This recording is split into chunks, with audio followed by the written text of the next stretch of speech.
AITA for taking back my birthday dinner after my parents made it about my sister's kids?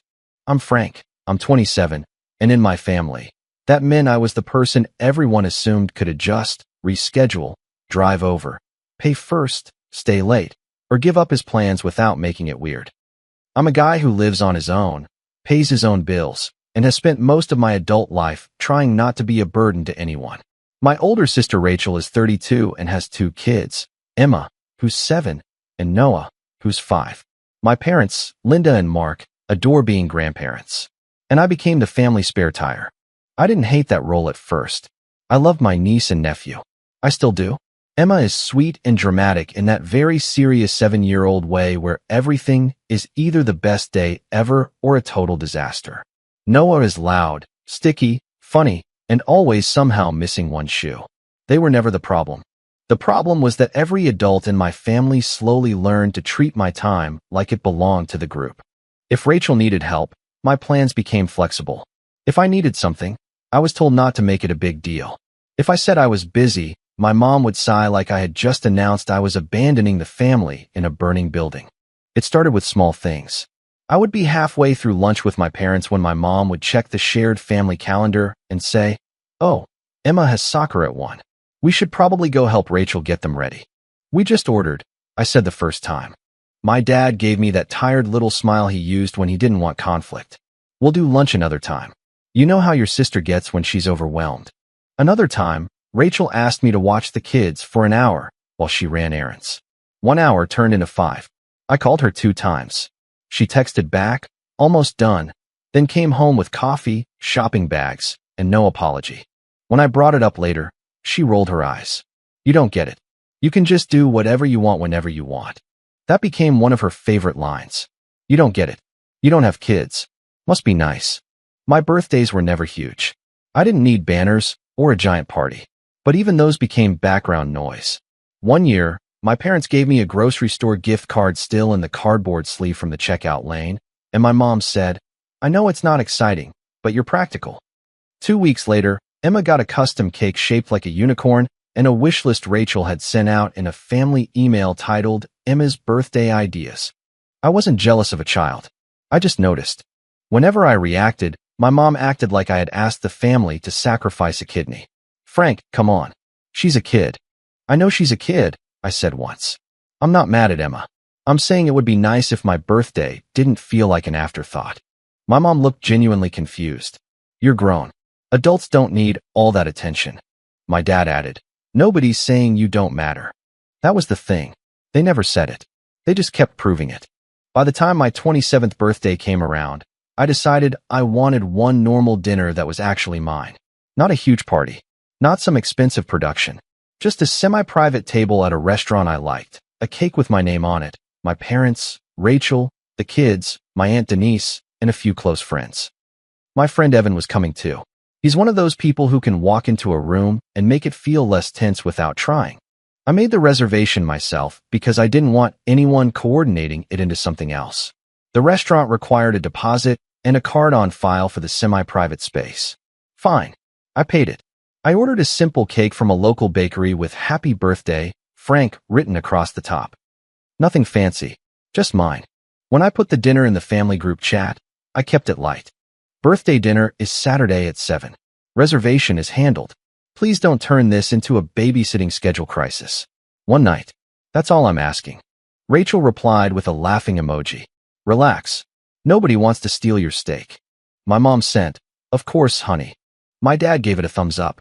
Aunt Denise wrote, "I'll be there with a card and embarrassing baby stories." For once, I thought maybe I had overreacted in my head. Maybe saying the boundary ahead of time would make it easier. Maybe everyone just needed me to be clear. Then, the day before my birthday, my phone rang while I was making coffee. It was my mom. She had me on speakerphone. I could hear cabinets opening and plates clinking in the background, which meant she was pacing around the kitchen. She always did that when she was about to ask for something she had already decided I should say yes to. "Frank, honey," she said, "we need you to be flexible." My stomach dropped before she even explained. "What happened?" "Rachel's sitter canceled for tomorrow night." I closed my eyes. "Okay. She really needs a break," Mom continued. "She's been stretched thin, and the kids have had a long week, and I just think it would be better if we moved your dinner. Moved it where? Maybe next weekend. Or we can just do something casual at our house. Pizza, cake, whatever. That way we can all help with Emma and Noah. Mom, the dinner is tomorrow. I already paid the deposit. I know, but it's family. The restaurant can probably work with you. It is not about whether they can work with me. I don't want to move it. There was a pause. Then she lowered her voice like I was being unreasonable in public. Frank, I said this exact thing when I planned it. No last-minute changes. No babysitting drama. Your sister didn't plan for her sitter to cancel. I'm sorry her sitter canceled. I am. But my birthday dinner is not the backup plan. My mom made a sound somewhere between a sigh and a scoff. This is not the time to keep score. I'm not keeping score. I'm keeping my reservation. That was the first time I had said something like that without softening it immediately. Usually, I would add, I mean, maybe we can figure something out, or I don't want to make it hard. This time I just let the words sit there. My dad's voice came in from somewhere farther away. What's he saying? Mom answered him while still on the phone with me. He's refusing. Refusing. Not he can't. Not he has a point. Refusing. Dad came closer. Frank, it's one dinner. Yes, I said. My dinner. Nobody is saying it isn't. Then why am I being asked to give it up? He sighed. Be the bigger person. I laughed once, not because it was funny. Dad, I have been the bigger person so often I'm starting to disappear. Nobody said anything for a second. Then Mom said, I thought you were mature enough not to need a whole night about you. That one landed harder than I wanted it to. I already paid for the dinner, I said. I'm not canceling it because Rachel waited until the last second. She didn't wait. Mom snapped. The sitter canceled. Then Rachel can bring the kids to the dinner like originally planned, or she can stay home with them, or you and Dad can help her. But I am not canceling. Mom's voice went cold in that way mothers can do when they want you to feel 12 years old again. Fine. Do what you want. I am. She hung up. Within 10 minutes, Rachel texted me privately. Seriously? I stared at it for a second, then wrote back, what? You know I haven't had one night to breathe in forever. I'm not stopping you from breathing. Don't be cute, Frank. I'm not. I'm saying my birthday dinner is not the solution to your childcare problem. She sent back, must be nice to care more about a restaurant than your own family. Then came a Venmo request for half the sitter cancellation fee. The note said, since apparently everyone else has to absorb costs too. I just stared at it. I didn't decline it right away. I didn't respond either. I took a screenshot. That was something I had started doing during family arguments because somehow the story always changed later. If my mom said, I never said that, there it was. If Rachel said, you're twisting my words, there they were. I didn't usually use the screenshots. They were more like insurance against feeling crazy. That night, my dad called. I let it go to voicemail. He texted, call me. Don't make this harder. I wrote, there's nothing to discuss. Dinner is still at 7 tomorrow. He replied, adults don't need birthday attention like kids do. I wrote, adults also don't need their plans taken from them. No response. The next morning, my birthday, I woke up to my phone buzzing like something had exploded. It was the family group chat. My mom had written, Frank decided not to make tonight a big thing, so we're keeping it simple for the kids. Rachel has had a rough week, and we don't want the reservation/deposit to go to waste. My Aunt Denise replied, wait, is Frank's dinner canceled? Before I could type, Rachel jumped in. If the table is already booked, we might as well use it. No sense wasting the deposit. A cousin sent a heart emoji. Another relative wrote, that's sweet of Frank. Sweet of Frank. I sat on the edge of my bed with my phone in my hand, reading the messages over and over. The weirdest part was not even that they had lied. It was how casually they had done it. Like my presence at my own birthday dinner was an optional detail they could edit out. I typed, no, my dinner is not canceled. I was not the person who said that. Rachel replied almost instantly. Wow, so now we're doing this in the group chat.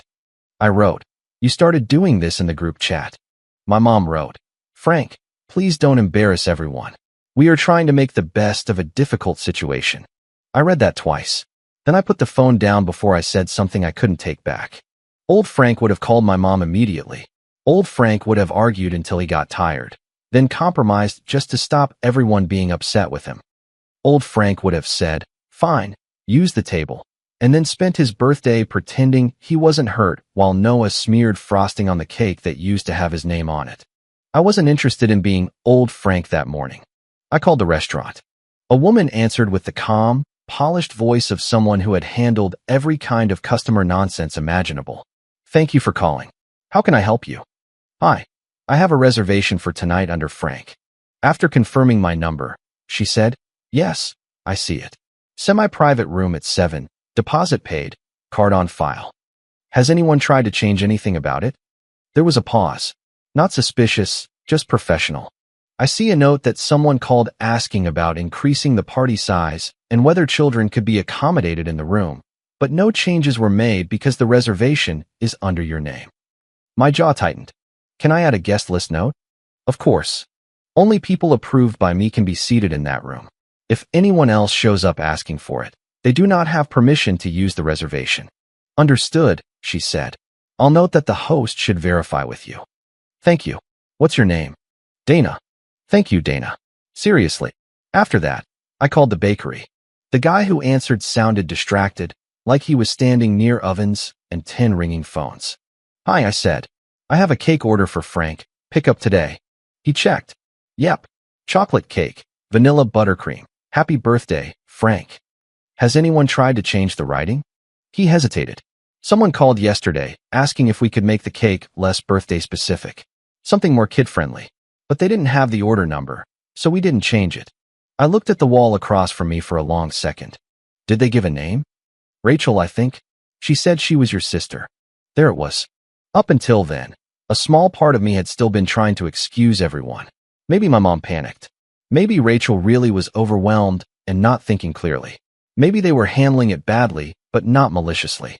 But nobody in a panic calls a bakery to remove your name from your own birthday cake.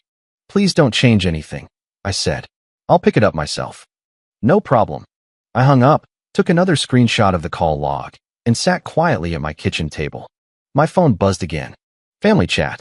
Mom had written, "I wish people understood how hard Rachel has it instead of judging." Then another message came through from Mom, but it looked strange. It had the little forwarded indentation, like she had meant to send something from Rachel to someone else and dropped it into the group chat by mistake. It said, "If we tell Frank too early, he'll say no. Just make it sound like an emergency." Under it was Rachel's name and a timestamp from 3 days before my birthday. I stared at that message so long my phone dimmed. Then the group chat went quiet. A few seconds later, Mom deleted it. But I already had the screenshot. My hands were steady in a way that almost scared me. I wasn't yelling. I wasn't shaking. I wasn't even surprised anymore. I was just done. I scrolled back through the group chat and saved everything. Mom saying I canceled. Rachel saying they might as well use the table. The forwarded text. The Venmo request. The bakery call note. The restaurant deposit receipt. The confirmation email. I put them all in one folder on my phone called Birthday. Then I made decisions. I texted Evan first. "Dinner is still on. Family drama happened. Are you still good for 7?" He replied, "Absolutely. Do I need to bring emotional support fries?" I laughed for the first time that day. I texted Aunt Denise privately. "Dinner is still at 7. My parents told people otherwise. You're still invited if you want to come." She wrote back, "I knew something sounded off. I'll be there." A couple relatives who had actually wished me a happy birthday privately got the same message. I did not invite the relatives who had immediately praised me for giving up my birthday before checking with me. Maybe that was petty. I didn't care enough to pretend it wasn't. Then I went to pick up my cake. It was sitting in a white box with my name written in black marker on the side. I checked it in the car before leaving the parking lot. There it was, neat blue writing across the top. "Happy birthday, Frank." I don't know why that hit me harder than the restaurant call. Maybe because it was such a small thing. A cake with my name on it. Something I had paid for. Something someone had tried to erase before I even saw it. I put the cake carefully on the passenger seat, buckled the seat belt around the box like an idiot, and drove home. My phone kept buzzing through the afternoon. "Mom, we need to talk before tonight." "Rachel, the kids are excited now, so thanks for making this awkward." "Dad, don't escalate." Rachel again. Emma asked why Uncle Frank doesn't want to see her. That one made me angry. I typed, "Do not use Emma to guilt me. She is welcome at my birthday dinner if you attend as a guest instead of trying to take it over." Rachel replied, I don't have time for your little boundaries speech. So I stopped answering. I turned off read receipts. I muted the group chat. I showered, changed, and drove to the restaurant with the cake in the back seat. For the first 10 minutes after I arrived, I felt like I was sneaking into my own life. Dana met me near the host stand. She was in her 40s, calm, with her hair pulled back and a tablet in one hand. Frank, that's me. We have your room ready. I added the guest list note. If anyone arrives asking for the room, we'll check with you first. Thank you, I said. She gave me a look that was polite enough not to be nosy, but human enough to say she knew something was off. Happy birthday. That almost got me. The room was small but nice, not fancy. A long table, low lighting, a side table for the cake. Nothing over the top. Just exactly what I had wanted. Evan arrived first with a card and a grin. So, are we celebrating your birthday or your villain origin story? Depends how the appetizers go. He clapped my shoulder. Good. Still funny. Not dead inside. Aunt Denise came next, holding a card with my name written in big letters. She hugged me tighter than usual. I got 2 different stories this morning, she said quietly. Your mother said you canceled. You said you didn't. Rachel said something about the kids. I figured I'd show up where the birthday person was. Radical concept, I said. She gave me a look. Don't get too sarcastic with the one aunt who came with cash. The dinner started better than I expected. Evan made a toast that was half sincere and half annoying. To Frank, he said, lifting his glass. A man who finally learned that no is a full sentence, even when his family keeps trying to add footnotes. People laughed. I laughed too, and for a while, I actually felt like I was at my birthday dinner instead of sitting inside an argument. Then, around 7:25, Dana appeared in the doorway. She didn't interrupt loudly. She just caught my eye. Frank, sorry to bother you. There's a party at the host stand asking for your room. Linda, Mark, Rachel, and 2 children. The table went quiet. My stomach tightened, but not with fear. More like the moment before you open a bill you already know is bad. They're not on the guest list, I said. Dana nodded once. That's what I told them. They asked me to check with you. Aunt Denise set down her fork. They came anyway? Apparently, I said. Dana kept her voice neutral. I can put them on the wait list for the main dining room. Current wait is about an hour. I took a breath. Please do that. They cannot use this room. Understood. She left. Evan leaned back in his chair. I want to say something supportive, but also your family has incredible confidence. Entitlement looks a lot like confidence from a distance, Aunt Denise said. A few minutes later, my phone buzzed despite being muted because Rachel called 2 times in a row. Then Mom. Then Dad. Then the group chat started lighting up with messages I didn't open. From where I sat, I couldn't see the host stand, but sound carries in restaurants when someone is embarrassed and trying to pretend they aren't. Rachel's voice rose first. We were told this room was available.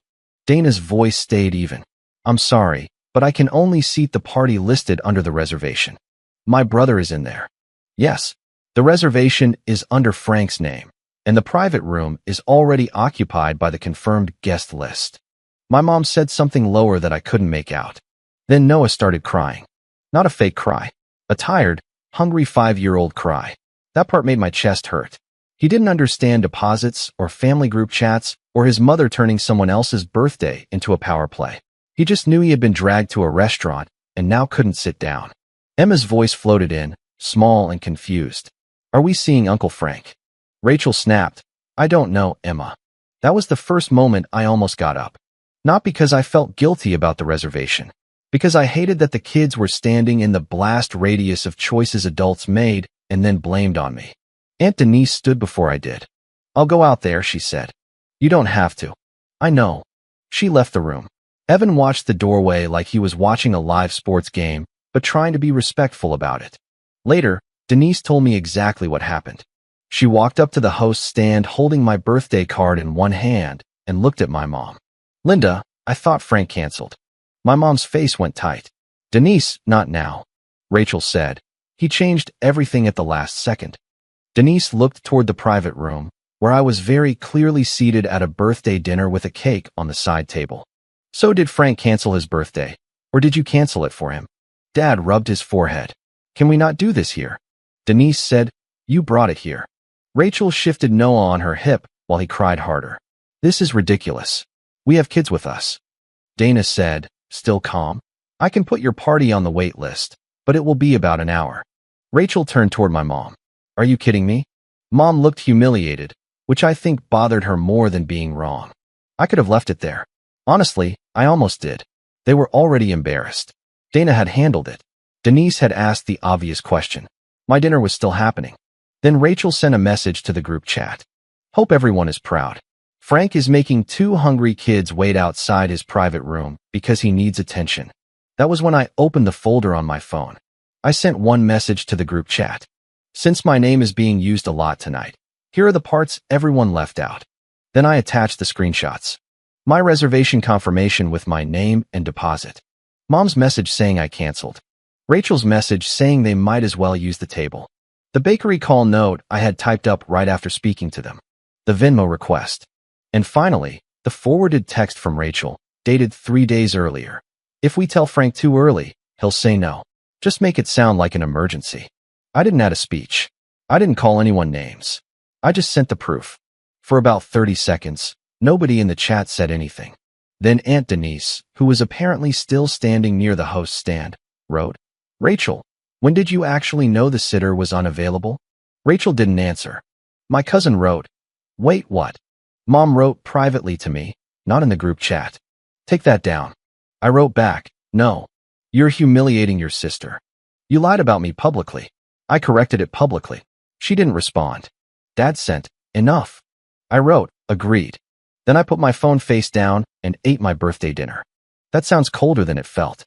It did not feel like some huge victory where music played and everyone clapped. It felt sad. It felt awkward. It felt like taking back something I should never have had to defend in the first place. But when the cake came out and everyone sang, badly and slightly off-key, I did not have to share the moment with a lie. The cake still said my name. After dinner, Evan walked me to my car. You okay? He asked. Mostly. That means no. I leaned against my car and looked toward the far end of the parking lot. My parents were there with Rachel and the kids. Emma was sitting in the back seat of Rachel's car, swinging her legs. Noah had finally stopped crying and was eating something out of a paper bag.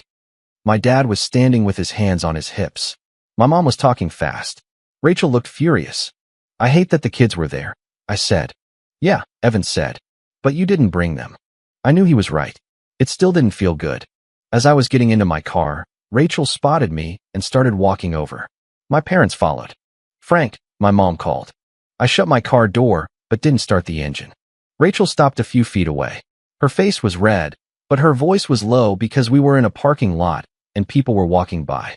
You seriously enjoyed that? My dinner? Yes. You know what I mean. I know what you want me to mean. Dad said, this got out of hand. It got out of hand when Mom told people I canceled my own birthday. Mom flinched. I was trying to prevent drama. No. You were trying to prevent me from saying no. Rachel crossed her arms. You made my kids wait. You dragged your kids to a restaurant without a confirmed table. I thought family helped each other. I do help. I have helped for years. But help is something you ask for, not something you steal and then rename. My dad looked tired. Can we talk about this Sunday?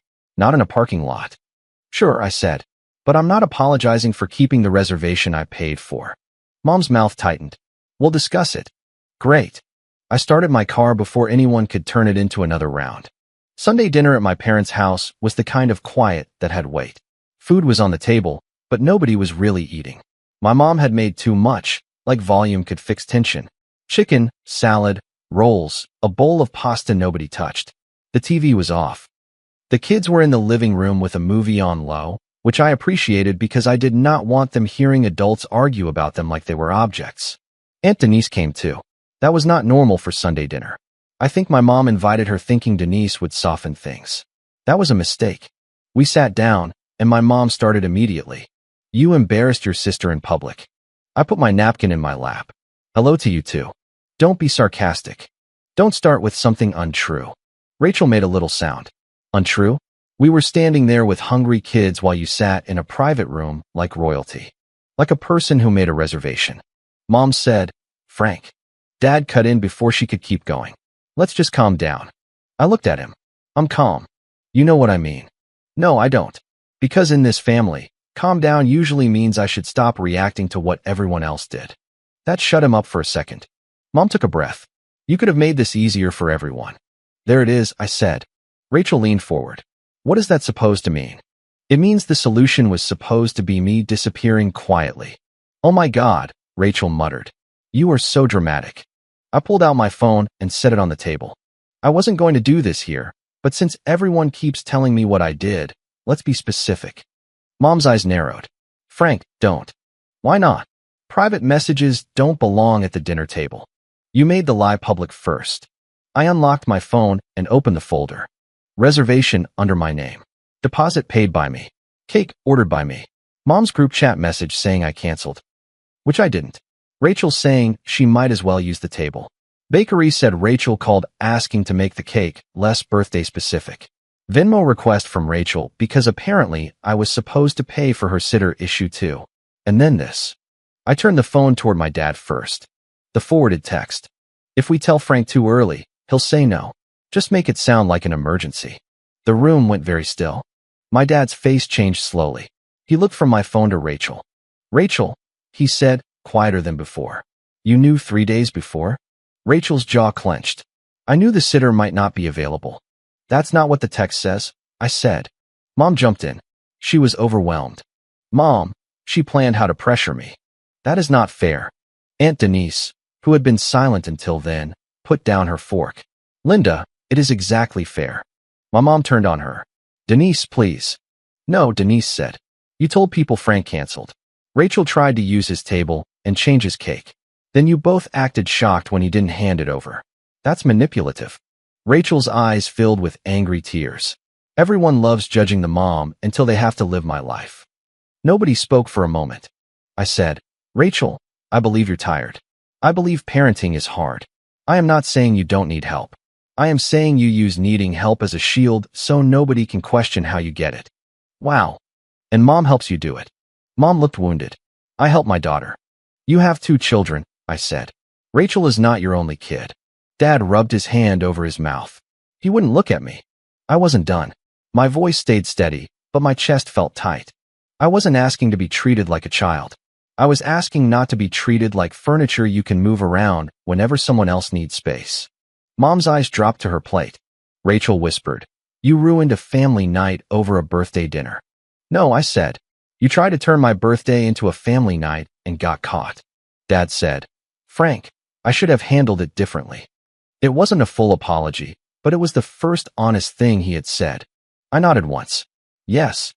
Mom looked at him like he had betrayed her. Rachel pushed back her chair. So what now? You're never helping with the kids again. I didn't say that. Then what are you saying? I'm saying the rules changed. I looked at my mom, then my dad, then Rachel. I love Emma and Noah. I am not mad at them. But they are not a permission slip to treat me like I don't count. If you need me to babysit, ask me respectfully and ask me in advance. If I say no, the answer is no. My money, my reservations, my cake, my car, my time. And my plans are not family property. And if anyone lies about me in the group chat again, I will respond with proof instead of swallowing it to keep the peace. Mom said, That sounds threatening. It is a boundary. Rachel laughed bitterly. Cute. Aunt Denise said, It sounds overdue. For once, nobody told her to stop. Dinner ended badly, but not explosively. Rachel left early with the kids. Mom fussed with dishes she didn't need to wash yet. Dad walked me to the door. He stood with one hand on the doorframe, looking older than he had a week before. I didn't realize how bad it had gotten, he said. I wanted to believe that. I also wanted to ask how he had missed it when I had been standing right there for years. Instead, I said, You didn't want to. He didn't argue. 2 days later, Dad texted me. I am sorry. We got used to you not making things difficult. That wasn't fair. It was awkward and too short and very dad. But it was something. My mom did not apologize. She sent a message about how she hoped we could all move forward with kindness, which in mom language meant, please stop mentioning what happened. I didn't answer right away. When I did, I wrote, I can move forward. I am not moving backward. Rachel sent one text. Hope your birthday was worth making everyone miserable. I stared at it for a while, then replied, It was. For once, it was actually mine. She didn't respond. The family changed after that. not in some dramatic movie way. Nobody gave speeches. Nobody suddenly became emotionally healthy. But the automatic assumption that Frank would fix everything cracked. The next time Rachel needed someone to watch the kids because she had an appointment, she put it in the group chat 2 days ahead of time instead of waiting until the last second. My mom tagged me and wrote, "Frank, are you available?" I wrote, "No, I have plans." For a few minutes, nothing happened. Then Dad wrote, "Okay, Rachel, can you ask Melissa or see if the sitter can do later?" I read that message twice. It looked small. It wasn't. Rachel sent a thumbs up. I could practically feel the anger through the screen, but she didn't argue. She had learned, at least temporarily, that if she framed every inconvenience as an emergency, people might ask when the emergency actually started. I still babysit sometimes. Emma and Noah came over a few weeks later, and we made grilled cheese and watched a movie. Noah fell asleep halfway through with his mouth open. Emma told me I was less boring than most grown-ups, which I took as a compliment. When Rachel picked them up, she was stiff but polite. She said, "Thanks for watching them." I said, "Thanks for asking ahead." She heard the point. She didn't like it. That was fine. My relationship with my family is still complicated. I didn't cut them off. I didn't want to. I love them, which is why it hurts so much to realize how comfortable they had become with using me. But love without boundaries had turned me into a resource instead of a person. For years, I thought keeping the peace meant staying quiet when I was being erased. Now I know that wasn't peace. That was just everyone else being comfortable while I paid the cost. I did not win by making my family suffer. I won by refusing to keep disappearing so they could call it harmony. If you like the stories, don't forget to leave a comment and support the channel by subscribing. See you in the upcoming stories.